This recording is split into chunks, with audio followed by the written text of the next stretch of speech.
Good afternoon. It is March the 16th, St. Patrick's Day but one. We're already in corned beef mode. Yum. You don't like corned beef?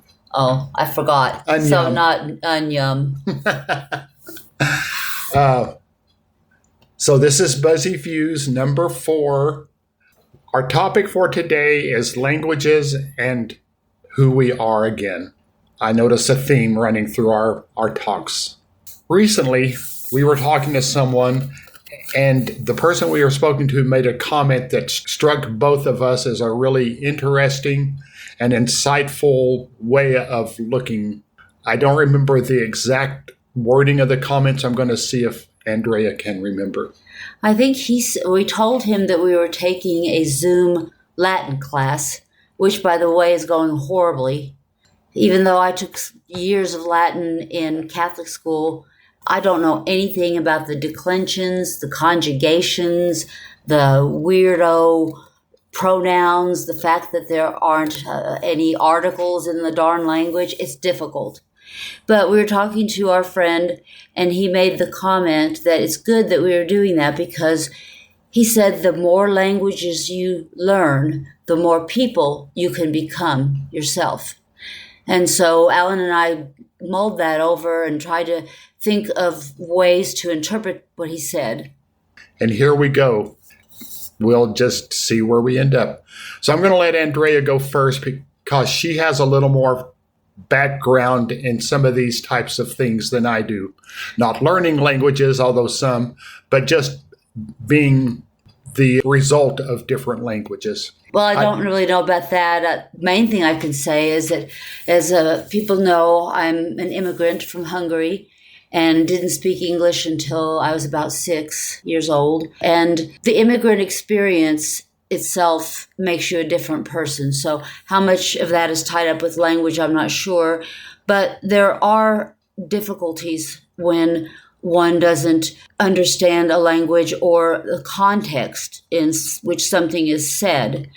For example, when I was probably about 5 in kindergarten, some of the girls in this kindergarten wanted to play dress up. So I knew the words dress and up, and so we were on the playground, so I pulled my skirt up. We were wearing uniforms, and I up went the skirt because we were playing dress up. Well, it turns out that the nuns were not very pleased with that interpretation of dress up, and I ended up having to face the convent wall for about 15 minutes to learn my lesson.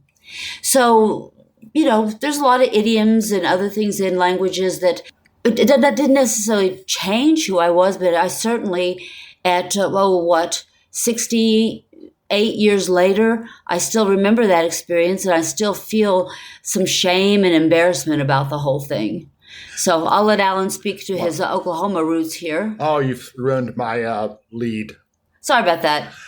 But I was going to say, even though you started out learning Hungarian, living in Hungary, and then eventually making your way to America and the Texas Panhandle, a lot of that Hungarian foundation is still there in the way you sometimes hear words or even think about things sometimes. Because occasionally we'll say something and you'll say it in Hungarian, and it's an accurate representation of what we're talking about, but it's also kind of different sometimes.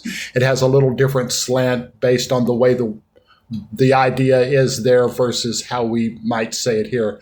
I'm not going to get into it because a lot of them are dirty words. But are there any non-dirty words that you can think of that we've talked about that revealed something different about you from me in that regard?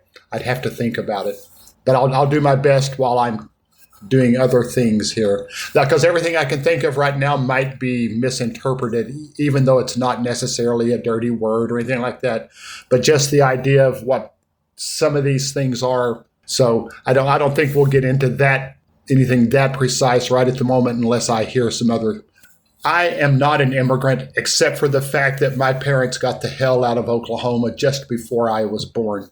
They were raised, and I've probably said this already, in the Dust Bowl. World War II came. My dad went and cruised around the South Pacific for a couple of years. Pretty strange for a kid who had never even been in a swimming pool. And my mom was a waitress, as she was a great chunk of her life.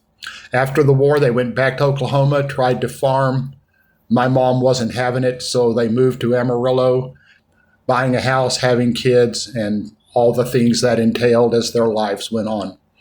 However, a lot of the concepts and even some of the words for things that we use, for me, were based in their Oklahoma jargon, patois, however you'd like to say that. Can you think of anything specific? Well, I think I've accused you of not speaking English a few times when you've said a few words and phrases.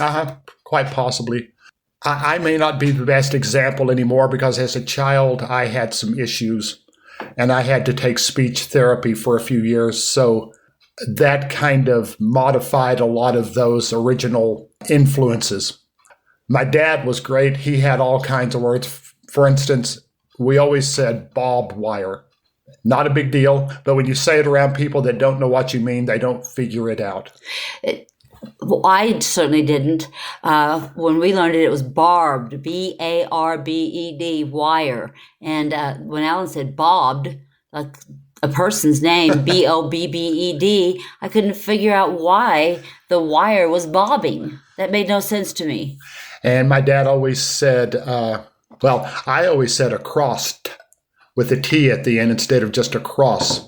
And that was a family thing too. And I don't know if that's just because we were from Oklahoma or if I just had trouble with the word. Some of these things people, there are some places that we've heard more than just one or two folks saying supposedly instead of supposedly. And that was okay for their lexicon in that region, and nobody questioned it. Here it would sound a little out of place until you knew the person and knew perhaps where she or he came from or the family background or something like that. But I had never heard of supposedly. Also my parents would always talk about things and relate them to when they were growing up back in the 20s and 30s. And so a lot of the concepts we held as children were based on things that they knew when they were growing up. Behaviors, other words, which right now I'm just blanking out and can't think of any of them because I didn't plan for this conversation. But that influenced us. And just as Andrea had her Hungarian thing, these things, when we would talk with other kids at school whose families had a different background, it was some pretty funny communication errors sometimes. Didn't you tell me about that? Instead of saying "let's go out for some coffee or a drink or something," everybody always just said "let's go out for a Coke." Right. And Coke, they didn't mean necessarily a Coca-Cola. They didn't even necessarily mean a soda beverage. It was just let's go somewhere where there's some sort of beverage, but it always was let's go out for a Coke. Yeah. And that, I know I was really confused. I didn't really know what Coke was, but and even when it was Coca-Cola, but then we'd end up at a coffee shop and I thought it was Coke, so that was confusing. I think that's more of even a southern U.S. thing than just strictly Oklahoma or something like that. I got to thinking too about back to our language issue that certain we've really taken a side trip here. Yes, we have. We've gone off we haven't merged into traffic. We've yielded, and somehow the Siri has given us the wrong direction to go. But we'll swerve back to languages and see how that goes. I was thinking of different languages that have words we don't have in English. For example, probably everybody knows the German word Schadenfreude, and it literally means the sense of shame that a person feels when they are laughing or happy about another's misfortune. So look how many words it took me to tell you what Schadenfreude is. Schadenfreude covers all of that, the shame, the laughter, the other person's misfortune, etc. What does that say about us in America or people speaking the English language that we don't even have a word that connotes that? Are we more callous than other cultures? I don't know. And the other word that is, again, German, the word is Backpfeifengesicht. So I'll say it again, Backpfeifengesicht. And what that means literally is a face that is begging to be punched. And so, again, think about that. Just doesn't seem that friendly or something. Well, in Germany, there's already a word for that person's face. It's Backpfeifengesicht, face that is waiting to be punched. So are we less violent? Do we just have to take more time to say these same things that the German-speaking public do? Don't know. Think about it. If they didn't speak German. If they did, well, then the joke's on everyone. When I was talking about my Oklahoma roots and the way that affected my language and interactions, the other part of that, as Andrea and I grew up, we both went to college. And we learned things in college that made us different people than the people we were earlier in our life. And in a way, that became a different language that we had to learn to modify to deal with people who hadn't, again, had those same experiences. Concepts, ideas, words, approaches that you take for granted when you're in one environment because they don't always translate into the other one. And doing that can also mark you as apart from the other people that you're around at that time. Can you think of an example of that? We both took philosophy. So if you say, well, Socrates said, it's not going to be a topic that goes over well. It's going to be met with a little bit of, well, again, Hungarian words we aren't going to say here. but it might make you come off as a show off or trying to be better than someone. And I think the more accurate term is you're just an ass. Yeah. You know, trying to be better. You might be, and sometimes you might think, well, I do know.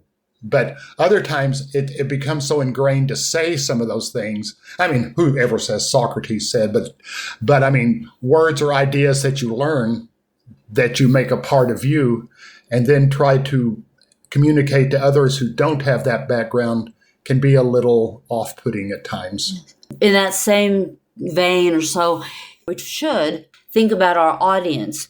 We are who we are, and language kind of determines how we are perceived by other people as well. Having to have learned English as a second language, we focused a lot on grammar. As languages are fluid, they change, and as such, grammar even changes. Or it sounds clunky to them. Yeah, they just didn't learn it that way. Yeah, and if you don't know it, then it can either sound like you're being, again, uppity, or just like you don't know what you're saying. Exactly. I don't know if you have anything else. I just I know that we are fascinated by just languages in general and how they can influence you and broaden your life or make you see the world in a different context. Words can change you.